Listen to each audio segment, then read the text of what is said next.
Hey everybody, welcome to Overwhelming the Odds, a show here where we talk about odds that were very, very wrong and how people came back from impossible situations. And I am here with the one and only Dondo. How you doing, Dendi?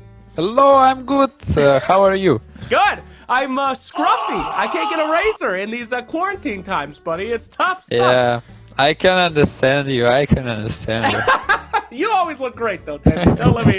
Don't let me confuse you there. All right, so we're going to talk today about OG versus Secret Game 2 ESL Los Angeles. Dendi, did you happen to watch this game?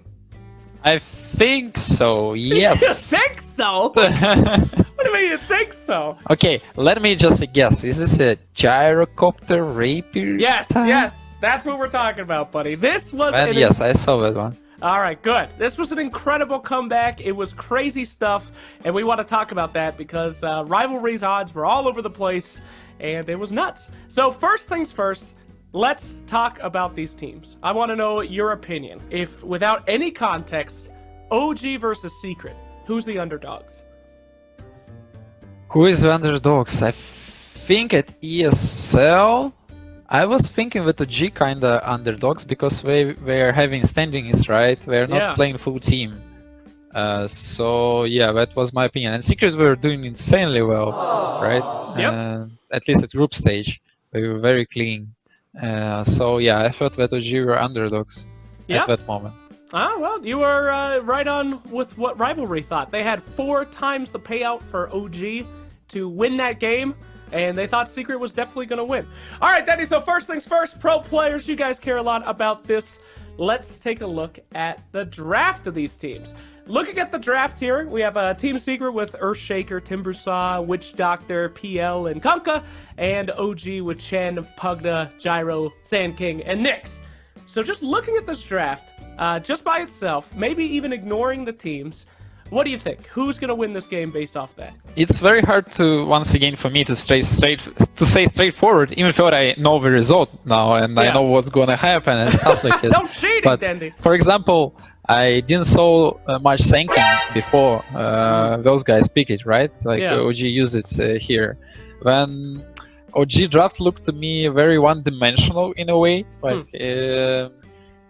it's. If something goes wrong to them, it's very hard for them to do anything in the game. That's what I felt. If the lane's not going to go well for OG, we're gonna be locked on map. That's how I felt, because it's very like kind of all-inish in a way. You will not have much opportunities to pick off heroes or to create some team fight situation if something goes wrong on your lanes in this current game for OG. On Secret, on the other side, it's very hard to make lanes go bad because they have Timber, who probably gonna have a good game no matter what against those heroes that have that OG have, and then they have Kunkka, who probably against those heroes also gonna have pretty decent game, like no matter who come middle. So in this direction, I already know that start of the game probably gonna be like good for Secret. I mean, that's kind of Chen in general, right? Chen always has to like have that good early game, and it's kind of an all-in hero. But yeah, Sand King's weird. We don't see a lot of Sand King much anymore these days. I think it's just Chen not doing much to Timber, and Kunkka is overall, and Shaker are pretty good heroes against Chen too. So having a core Chen here maybe doesn't feel that good.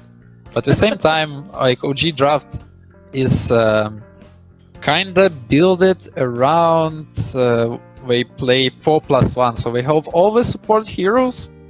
They kinda have 4 support heroes, 4 gyro. So every one of them doing something to make the draft click, make the draft work. They have like disables on Sank and Nyx. They have some heals and saves from Pugna and Chen, and everyone is doing items accordingly to make it work, to make it click. Yeah. All in on that gyro, baby. Well, that's pretty much what we saw. Now, next up, I wanted to show you the win percentage graph of this. This is from in-game from Dota 2, and you can kind of get a good idea. I'll talk to you about what happened in the match before we go to our big team fight.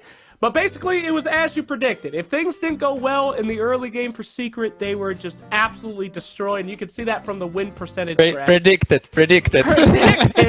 You're a genius, Dendi. But no, it's true. I mean, you can gather that from the draft. And if you'll notice here, at this point, about 40, 46 minutes, we're at a pretty standard 100% for Team Secret winning this thing.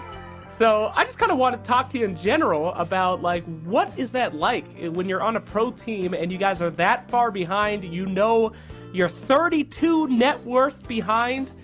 What do you do?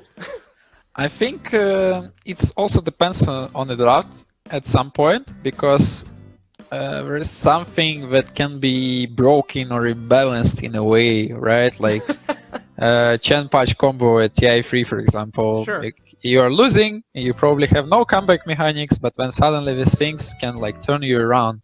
And there are some heroes like that in Dota that can allow you to do something like this.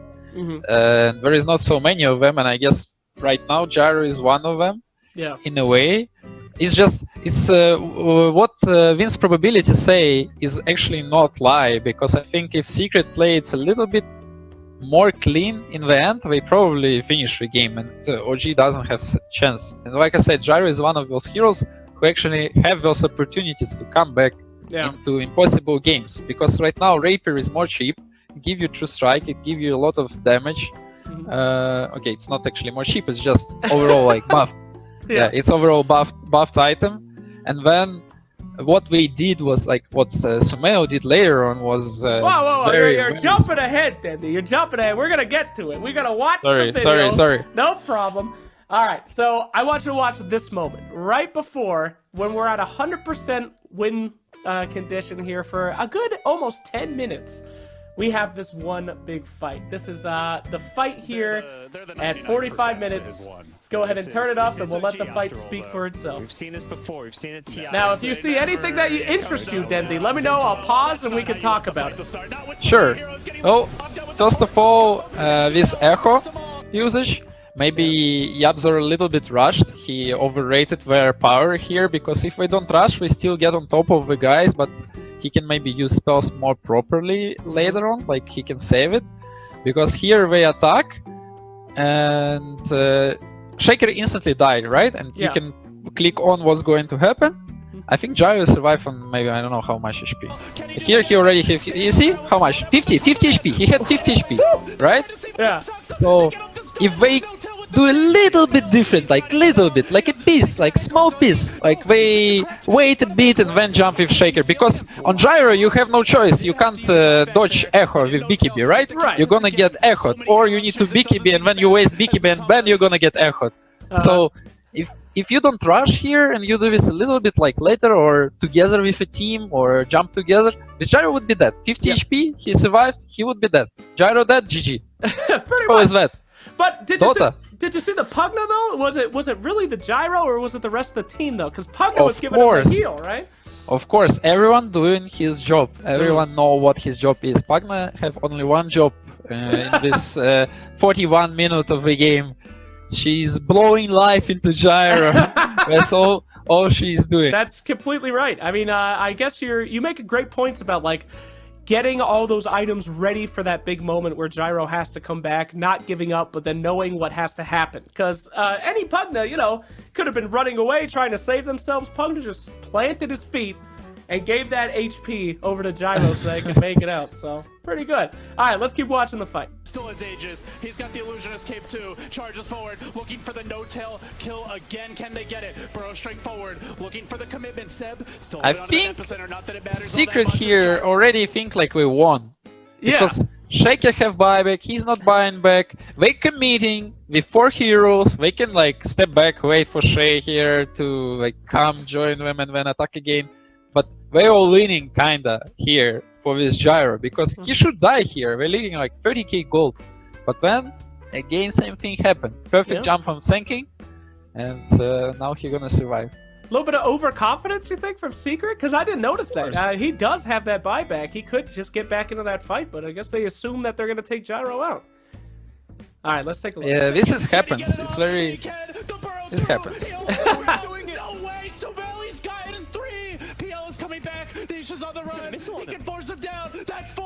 Matumba's the last man standing. Can they kill him off? Decrep, suck, stun. He gets off the Abyssal. He charges the other way. Matumba trying to find the kills. Where are they? They're nowhere. It's the Chen stun follow up with the net. They're gonna do it. They get shit! What's going on, LD, OG? man. And they don't even LD. lose to Rex! These guys, they're playing like they want a TI or two. These guys are insane. This is looking like a TI Grand Finals with the kind of Dota. Where's the tips? Yes. All right, so we saw that huge fight. I want to know, from your opinion, what was the #1 factor that got them to overwhelm those odds? So was it Gyro's itemization with the Satanic, the Divine Rapier, which he bought just before that fight, the BKB? Was it how OG played that fight with focusing on Gyro, making sure he couldn't go down? Or was it Secret being a little bit too confident? In your opinion, what caused that comeback? Everything clicked. Yeah, but it's definitely...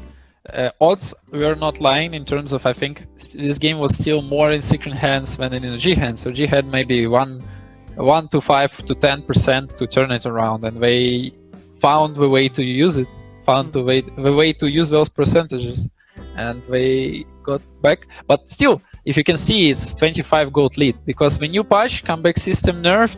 Yeah. They killed everyone with insane lead. They got a lot of streaks, godlike streaks, 10 streaks and stuff, and it's only 10k gold back. So Secret are still in huge lead. They have like all the chances to still win the game. Yep, and we'll be taking a look at that at Fight 2. Now, before we move on, though, I just want to take a guess. Do you have any idea? Just throw out a random number how much Rivalry was doing for the odds before that fight. Any idea? 1 to 10. Close. It was 13. 13 times for Team Secret, for Team OG to win this game at that time, and then things started nosediving because we got to Fight 2. So let's take a look at Fight 2. So annoying. Now, just to fill you in here, Gyro, he has 2 more rapiers right now. He's about to get his 3rd one. He does have an Agnum Scepter blessing, so he's got the Ags as well. And there's some other stuff to glean from this as well. Yeah, that's what I wanted to speak about. Like, Sumail itemization is insane. Like, if you think about it, this Heart of Tarask makes actually so much difference, because this is amplifying your heals by what, 50%? I don't remember exactly. I think 50%. Yeah. And when he have Chen with Greaves, with Ulti, and Pagna, who is blowing some life into him, right? So this and Satanic, so everything I think buffs him up in the end. And that's like, he can't die. So those are all great points, Dendi, but I did want to bring up one thing before we get into this fight, and it's that Ice Frog specifically nerfed some stuff after this fight because of that neutral item. Any thoughts on the Paladin Sword in combination with all this? Yeah. And what I noticed, when Sumail plays Gyro, he always gets Paladin Swords. I don't know how he do it. Like, it always happens. Yeah. You know, we actually played also against OG, and Sumail also was Gyro, and he also found Paladin Sword, and he also bought Rapiers. And the outcome was also the same, but maybe we didn't lead 30k, we were leading like 5. Yeah, I think they nerfed that now where it doesn't get the combined heal effect, because, as you said, Heart is already 50%, plus Ags, which is making you auto-attack even if you're stunned, so you get that Satanic heal off, plus the Paladin Sword used to be a different heal as well. So he has like 4 different ways to heal himself in these fights with Divine Rapier. So I guess that's what allows him to get 3 of them, huh? Yeah, and then with Satanic, you don't get stunned for too long also. Yeah. So... All right, well, we're still tough. pretty high win percentage here from Secret. They still have a gold lead, but let's take a look at this fight, and you see anything interesting, let me know. Playing against PL, these illusions, making more illusions, burning your mana. Now they're gonna What's smoke. up? You see something? I see something already. Sumail is unkillable. Sumail is unkillable. Yeah. There's gotta be a way to kill him. Come on. I mean, they don't really have any BKB piercing stuns, I guess. So at this point, is it all just on PL right clicks? Is that the only way they take him down? I don't know. I feel like what could change the game is Kunkka going Day Dallas Rapiers or something, and one shot with gyro, or just you make him like very low from one hit, and then it would be also a possibility for them to win game through that. But they just don't have enough damage. Timber don't have burst. Kunkka having different items, he doesn't have burst, so only burst for them is Shaker, which is not great. And PL. Yeah, and all the cores are melee, so when we go in melee, we're gonna get satanic hits. I mean, Aghanim's hits. Not good. Well, we see some attempts here from the Kunkka with the BKB, but it's really interesting. Oh, here we go. The failed initiations here. The PL army doing decent work. Can they kill off Puppey? He's in the middle of it. The stuns are coming through from the Chen army. God, you're right. Look at that gyro. His HP is not going down in any way. This is horrific. Good lord. He just keeps on charging in. Matamba man, he's got to get away. The hex, the save. He still gets the kill. The PL's got to buy back. Rapier's hitting the deck. Sumail still with his 2. Go ship fate. What is it gonna matter? Dendi, you called it. There is literally no way for them to damage this guy right now. This is hilarious. Well. I guess yeah, here where odds can probably lie. Yeah, there's the ult, as you said, the Echo Slam, and some bashes from the PLs. But right here, though, is interesting. They ignore gyro and they go for the rest of the team. And that's probably the only way how we can actually do something in this fight. Because when we're gonna be left as 5 against gyro, maybe they have a chance to kill him. Yeah, I guess so, but I mean, he looks so low. He's half HP, right? But I guess not. He's just gonna heal up. Now they deal with No-Tail. No-Tail to drop. Sumail standing strong for the moment. There's a good burrow. Matamba though gets the Lotus Sword. That makes it hard to follow this up. Now Didn't drop to half HP yet. I'm watching. I'm waiting for this moment. That's it. I mean, after that fight, after that moment, we go in for one more push. With triple rapier now. With triple rapier. Yep. Yeah. Triple rapier has finally arrived for the second push-up. Fight away from losing this game. Nobody has buyback except for. And you know, it's so much panic when someone hitting your base like this. Oh, you need to go now or it's over. Just seeing him like 2-shot towers? Yeah, I'm sure that's stressful. That's very stressful. Can he burst him in time? Ignoring the fight? No, he can't kill him off. Look at the cripplify. Sumail's ending the game. OG going for the jugular. Can they do it? Keeping the throne alive for now, but Puppey standing his ground. And here go the burst. Yeah, they're putting everything they have. There's nothing they can do. The Echo Slam does literally nothing. Oh god. Look Didn't at that fall to damage. half HP. OG will not be denied. 4 heroes dead. It's gonna be 5. It's a wipe. It's an ultra kill. It's a wipe. That's amazing. Watching that now, thinking about that, what are your thoughts? Because we talked so much about before the game, like things were going to be really hard for OG in the early game, and then it looked like impossible in the late game for Secret. Does that happen a lot in Dota? Do you see like, yeah, in this 20 minutes they can win, and then after that it's over? That happens, but not that hard. I mean, because here you look at this and you feel like there is no chance at all. Even third Secret leading like 20 plus K. So yeah, I guess it's just specific things for those lineup, for those items that Sumail bought on gyro for this gyro. Like everything clicks and make this like unbeatable in a way. Like I said, there are options, but maybe just different itemization on some heroes. Kunkka, I think, didn't have BKB this game at all. Maybe some damage items on Kunkka can also change those things. So basically, you build one items and you think, okay, we're gonna finish in 30 minutes. And then you do some mistakes, and when you realize it, to win game in 50 minutes, you already need different items, but you're building those items from the start of the game. So that kind of thing. Yeah, makes perfect sense. All right, Dendi, I got 3 questions for you.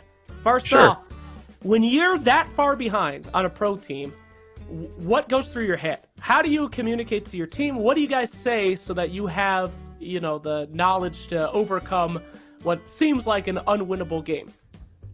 Well, I should say that it requires a lot of team skill, also in a way that you should stay very disciplined, very calm, very cold-headed, because usually you get a lot of people get emotional and a little bit like bad thoughts coming in your head, like, oh, this is happening, oh, everything is bad and stuff like this. And this is like very hard to control yourself in those situations. But best teams, they do it, like the players do it, and they still stay cold-headed, and they search for every small little opportunity they can find to turn the game around. And they do it from the beginning, from 0 minute, from minus 30 minutes, to the end. They just search those moments. They try. If someone dies, other like part of the team trying to recover his mistakes with other actions on map, and they keep doing this the entire time, like to prolong the game to the curtain point. And sometimes they don't even know the point when they're gonna win the game, but they search for enemy mistakes. So, yeah. But I should give huge credit for OG here, because the game really looked unwinnable, and they made it because I guess they knew it, because it's not the first game they play with Gyro. So, yeah, it's good that they all have confidence, you know. Absolutely. So you think that there should not be a give up button in Dota? I think, yeah. I mean, in matchmaking or like any other environment, 100% no need, because people don't really know themselves. Like those teams are the best in the world, so they know the stuff, you know. Like they know a lot, and maybe even them, they don't know everything. So sometimes you never know. When, like for example, yeah, I mean, in matchmaking, you don't know a lot of things, so you don't know, maybe you can win, maybe you don't. You feel like you can't win, 0 chances, but maybe in the end you're gonna win, and then you should expect that enemy also doing mistakes. I give you example with TI 3 patch Chen thing. Sure. We never planned it in the game, but when it happened, and we won the game, which was unwinnable already. So those things can happen in Dota, and that's why Dota is a beautiful game, and everyone loves it so hard. Yep. Never give up. All right, last one. If I'm behind, should I buy 3 rapiers? Is that the key to victory? I actually give it a thought lately, and I thought that even if you're in front, not only behind, you still go for rapiers, because this item is insane. Yeah. This is terrible advice. Don't tell people to buy rapiers. We don't even know what heroes they're playing, Dendi. Come on. It's gonna make the game more fun. Someone kill you, rapier drop, someone kill him back, take rapier, and suddenly there is a Techis with rapier, and you're like, wow. You never know what happened. I guess that's what it's all about. That's Dota. Just buy rapiers. Great advice from Dendi. And rapier is good. Rapier is good, guys. Trust me. Third item. You need BKB Blink and rapier. You go DDoS and then you one-shot people. Dendi.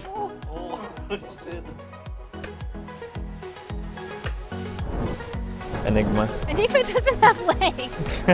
What the hell? I don't know. You play that hero. I was looking at the color.